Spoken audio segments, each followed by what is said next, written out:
bien commun qui doit être le pilier de l'union conjugale.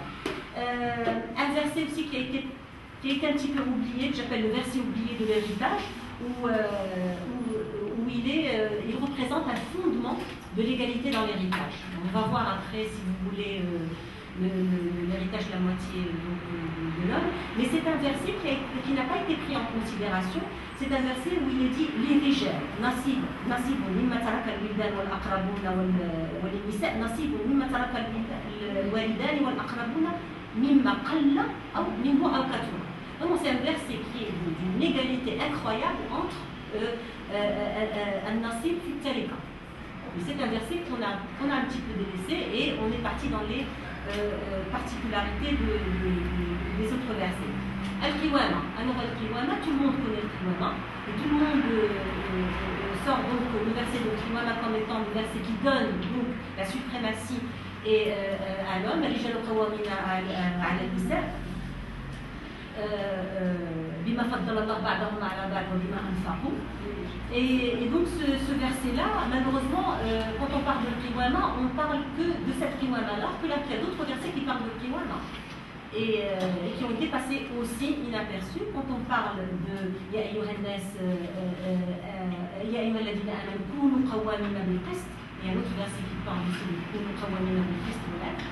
Al-Qiwama, il y a deux types de Qiwama. Il y a le Qiwama dans l'espace socio-public, qui est le Qiwama de l'adl, de l'équité, de la justice, et une Qiwama qui est au sein de la famille et donc au sein du privé. Alors cette Qiwama, comment peut-on l'expliquer? Comment peut-on expliquer Ar-rijal qawwamuna 'ala an-nisa bima faddala Allah bima anfaqu? Donc il y a fadl et anfaq. Alors le fadl ne doit pas être compris comme étant les hommes étant supérieurs, parce qu'il dit bien, écoutez bien, bima faddala ba'dahum 'ala ba'd. Il n'a pas dit bima faddala ba'dahum 'ala ba'dihinna.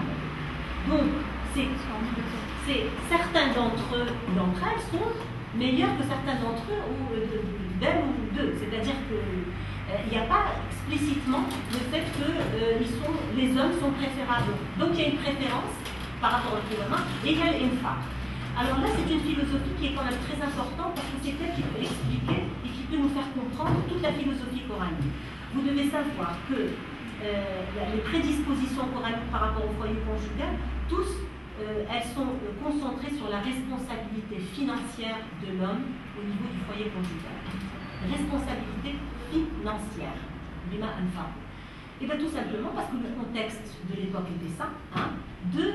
Moi je vais dire plus que ça. Même maintenant, c'est vrai que maintenant les choses ont complètement changé, ont beaucoup changé, mais dans la majorité des cas, on retrouve quand même l'homme étant le pourvoyeur, celui qui maintient l'ensemble de la famille, etc. etc.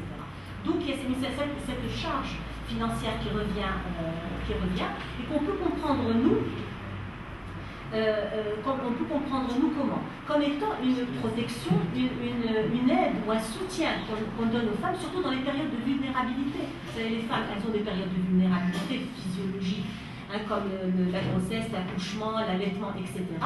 Et quand je vous ai parlé tout à l'heure des pays scandinaves, les politiques sociales qu'on fait, c'est des politiques de soutien justement et de protection des femmes lors de ces périodes de vulnérabilité. Quand on leur donne 1 an de congé parental ou 1 an de congé parental à l'homme et la femme, c'est pour soutenir un congé payé de 1 an. C'est aussi, on essaie parce que bien sûr, il n'y a pas la pourvoyance, la maintenance des hommes, et donc on essaie de pourvoir. Et le Qiwama, c'est ça. Donc le Qiwama n'est pas tashrif, mais elle est taklif. Ce n'est pas un honneur qu'on donne aux hommes, mais c'est une responsabilité. Malheureusement, il est sidérant de voir les tafassirs, toutes les tafassirs, le droit musulman, les explications qu'on donne par rapport à cette Qiwama. C'est extraordinaire, mais c'est franchement quelque chose qu'on ne retrouve pas dans le Coran. C'est plus que discriminatoire, je vais vous dire, c'est insultant des fois pour les femmes. Il faut lire les tafassirs sur la Qiwama. Ceux qui lisent en arabe, lisez les tafassirs sur ce verset-là, lisez ce que dit le droit musulman par rapport à ça, et vous allez voir. Et le plus gros dans tout ça, le plus problématique, c'est que dans les cursus universitaires, actuellement, dans le Maroc et à travers les pays musulmans, ce sont les mêmes textes interprétatifs qu'on véhicule et qu'on transmet aux étudiants. Comment voulez-vous que le prochain juge, que le prochain alim ou alima puisse avoir une autre mentalité que celle de la misogynie et de la discrimination? Impossible.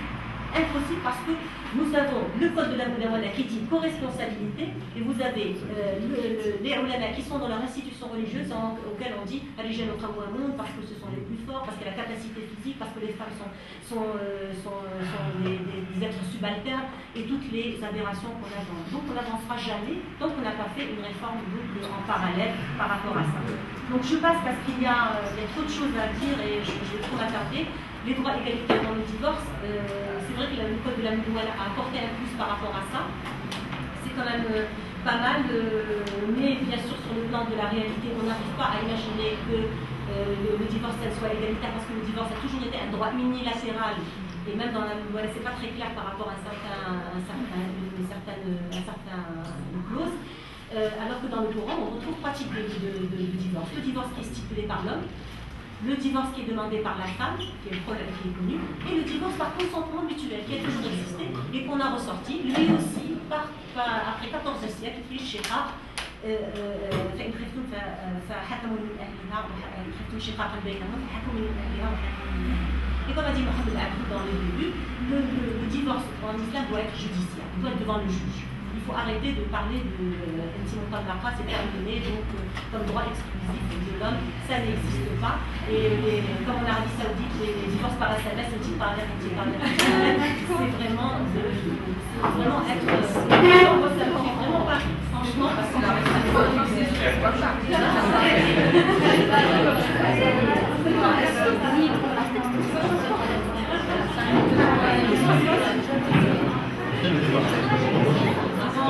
donc dernier. Ah oui, c'est vrai. Le SMS, ça t'y parle. Donc, oui, parce que dans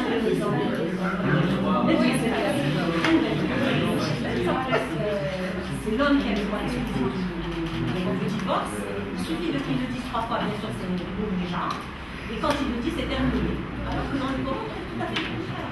Il y a 3 dimensions au niveau de divorce. Il y a un divorce égalitaire. Bon, bref.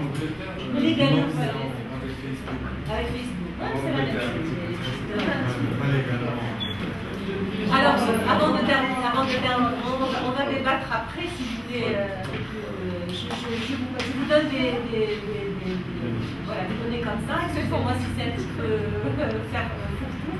Mais c'est parce qu'il y a tellement de choses à dire et on n'a pas le temps pour tout expliciter, parce que chaque chose peut avoir une thématique de conférence en fait. Alors, c'est quelque chose qui me tient à cœur, l'égalité dans le témoignage. Alors, l'égalité dans le témoignage aussi, c'est un problème, parce que nous sort toujours le fait que le témoignage d'un homme équivaut à celui de 2 femmes. Et vous savez, moi je pensais que quand même, au Maroc, on avait dépassé un petit peu ça, parce que je sais que dans les tribunaux, on peut faire appel à un homme et une femme. En fait, dans les actes notifiés, non. Moi, j'ai une tante qui vient de vendre sa maison dernièrement, qui est femme toute seule, m'a demandé de ramener 2 hommes avec elle parce que son témoignage était pas valide. Donc ça, c'est aussi sidérant parce qu'on se base sur un verset coranique qui n'a rien à voir, qui n'a pas de visée législative et qui a été un verset conçu pour un dain,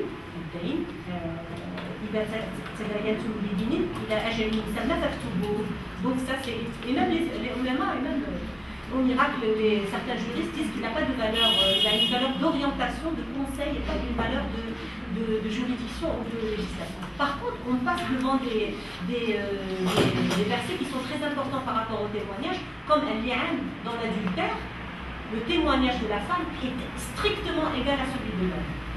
Strictement égal à celui de l'homme. Et donc, c'est quand même plus important, je dirais, qu'un bain, etc. Donc, ça aussi, c'est passé inaperçu. Je termine avec la réforme radicale du fiqh.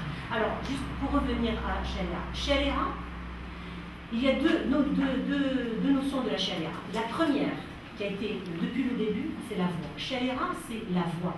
C'est toutes les orientations dont on parle de l'islam. Et le fiqh, c'est istinbat al-ahkam min al-Qur'an wa sunna. C'est prendre des versets, les interpréter, et sortir en extrait des lois.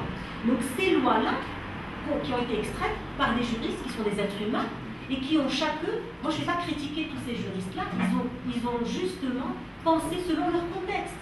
Quand il y a quelqu'un comme Malik chez nous, Malik qui est donc le droit chez nous, qui représente le droit religieux, et bien Malik, ça a été quelqu'un qui a toujours réfléchi et extrait les lois selon son contexte à lui. D'ailleurs, quand à un certain moment, je crois que c'était Khalifa al-Mansour, lui a demandé, quand il avait terminé son traité juridique, il lui a dit, écoute, maintenant, à partir d'aujourd'hui, ce traité va être divulgué à tout l'empire musulman et c'est ton droit qui va être formulé dorénavant. Et bien l'imam Malik a refusé.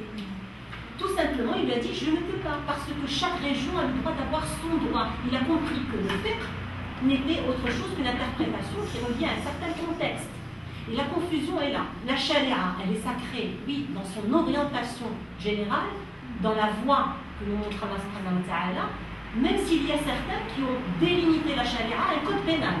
Et ça, on n'est pas d'accord avec ça. Bien sûr, beaucoup de gens, beaucoup de penseurs et de chercheurs, même de l'ulama, et surtout de l'ulama, ont codifié le charia comme étant le code pénal. C'est un ensemble de punitions, de châtiments corporels, c'est ça charia. Quand on dit il faut faire charia islamique, il faut comprendre ça. Or, c'est pas ça. Donc, on a fait une confusion de genre. Et le fiqh, ça n'a rien à voir. Le fiqh n'est pas sacré. Le droit musulman n'est pas sacré, c'est des interprétations humaines. Et ça, il faut le comprendre. Et ça, il faut absolument le réformer sur le fiqh. Il faut absolument le réformer, surtout sur cette question des femmes. Juste, je voulais vous passer aussi par rapport à cette vision globale. Quand je vous ai dit tout à l'heure l'islam, quand il y a la foi, la aqidah et il y a l'ibadat, ce sont ces choses-là qui sont immuables. Hein? On ne va pas commencer à changer, à dire non, la foi on va l'interpréter autrement. Ou là, l'ibadat, salat.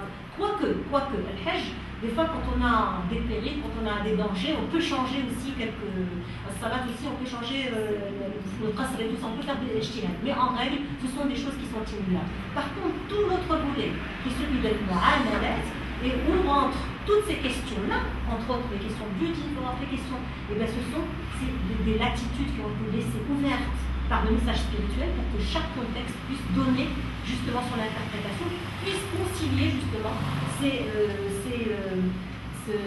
sa spiritualité, sa pratique justement avec le contexte.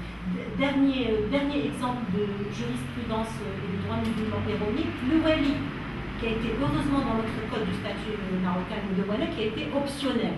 Le wali n'est pas une donnée religieuse, c'est-à-dire coranique. Elle n'existe pas. Le wali c'est le tuteur. Dans le mariage, généralement, on demande quel est le wali. Jusqu'à présent, il y a le wali qui reste. Moi, cette question de wali, elle a été interprétée comme étant le tuteur, et c'est vrai qu'à une certaine période de l'histoire de l'islam, le tuteur avait le droit de faire marier sa fille, sa cousine, c'est-à-dire qu'il avait le droit de tout faire sans le consentement des gens. C'était un abus. Or, le tuteur, bon, pas de fondement dans le Coran, par contre, dans la tradition et dans les interprétations juridiques, il a été créé à un certain moment pour protéger la femme. On peut le comprendre. Il y a certaines femmes que je connais actuellement, qui sont très libérales, modernes et tout ça, qui veulent que leur père soit leur tuteur. Je trouve qu'il n'y a pas d'aberration par rapport à ça, on peut l'accepter. Ce qu'on n'accepte pas, c'est que le tuteur ait ce droit, donc, d'ingérence, le droit d'imposer quelque chose à la femme, alors que la liberté de choix dans le mariage est quelque chose de sacré dans le droit. Donc on est clair par rapport à ça. Dans la nouvelle Moudouana, il y a des pères encore qui peuvent marier des filles de 16 ans.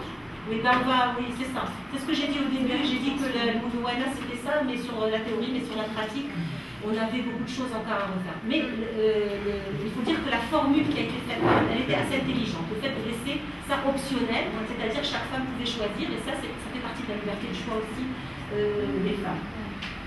Donc voilà, c'est à ce niveau donc que les réformes doivent se faire et être élaborées pour qu'on ait une nouvelle interprétation du droit musulman qui soit en phase avec les métamorphoses par contre de nos sociétés. Alors, juste une question pour vous dire, tout ça c'est très beau, mais comment on doit faire? Comment on doit faire? Quand on veut faire des réformes, moi je pense que tous ces débats-là doivent être débattus de façon consensuelle, et comme on a fait pour le code du statut, pour le code de la Moudouana, c'est-à-dire qu'on a fait un consensus et qu'on a fait représenter toutes les c'est-à-dire toutes les classes sociales, toutes les spécialités. Je pense qu'à ce niveau-là, les religieux, surtout les ulama, n'ont plus le droit d'avoir le monopole du religieux. Je suis désolée. Ils peuvent avoir ce sont des spécialistes du texte, on est d'accord. Ils ont fait des études, ce sont des spécialistes du texte. Mais ce ne sont pas des érudits comme a été le Roche, comme ont été les savants d'avant, qui peuvent parler de toute autre chose. Il nous faut, à côté des spécialistes du texte, avoir des spécialistes du contexte, c'est-à-dire des économistes, des sociologues, des historiens. Il faut, pour avoir un débat sur le religieux, penser à ça, avoir des débats, c'est-à-dire un ijtihad qui soit collectif, pas un ijtihad qui n'existe même pas et qui soit l'apanage des seuls religieux. Donc je conclus, il s'agit bien évidemment de ne pas dire que oui, dès qu'on a fait la réforme du FER, dès qu'on a fait donc, une relecture à partir des perspectives féminines, on a réglé tout le problème. Il faut le dire clairement. Je pense que la question qui reste quand même fondamentale, il faudrait le dire clairement, de passer ma perception des choses, c'est que tant que le politique, là je parle en général, tant que le politique en termes d'islam instrumentalise le religieux, il n'y aura pas de réelle réforme, ni de sortie réelle de cette crise actuelle. Croyez-moi, l'islam a besoin d'espace de liberté. C'est ça dont il a besoin. Et sans espace démocratique, ni espace de liberté, il ne peut y avoir ni de liberté de pensée, ni d'émergence d'une nouvelle dynamique capable de réformer ce qu'on est en train d'attendre, et surtout la réforme des mentalités. Donc, premièrement, la réforme de l'éducation, qui est très importante, comme je vous ai dit, surtout des cursus universitaires, et une réforme politique. C'est donc là le grand chantier qui attend les générations à venir, qui vous attend vous. Réformer le champ religieux et le libérer du politique, réformer le politique et le système éducatif, et c'est à partir de là que nous aurons toutes les chances peut-être de changer tout ça, parce que sinon